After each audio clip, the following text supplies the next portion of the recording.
Well, I grew up in Newtown, and the Savannah really influenced many, many things. First of all, you could ride to school and back. It was safe to do that. And of course, fundamentally, you were also close to Carnival.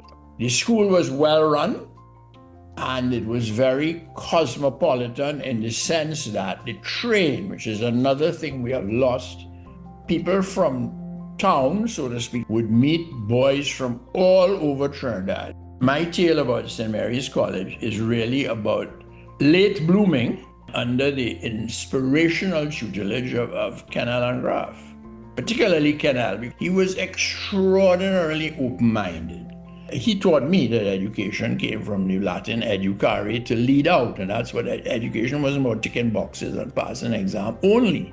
It was about leading people out into certain things. I used to go to the music festivals, first in the Roxy Cinema, where they had a makeshift stage, and then Queen's Hall after it was built.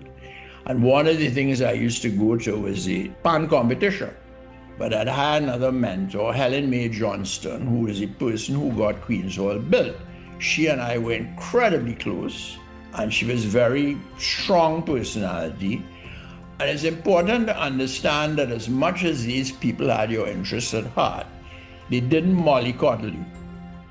Because you could talk, that's all people said, oh, you ought to become a lawyer, you ought to become a lawyer. I had always admired the independent senators because of what you read about the contributions they made. And it just so happened to come my way, and of course I leapt at it. And it was hard, but it was worthwhile.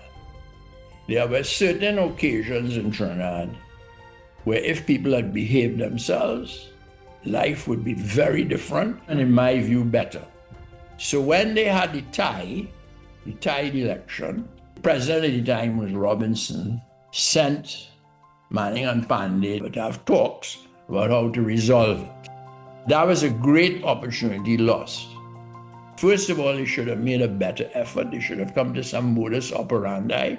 And who knows, the trade-offs that they did there may have become valuable practices on how to trade off. And you only need constitutional reform, or it would have happened across a desk. Things that might be legal are not always legitimate. And I've always made a clear distinction between legal and legitimate. So I wrote a letter to Manning telling him his government was illegitimate. And of course, I released it to the media. And this became a big story.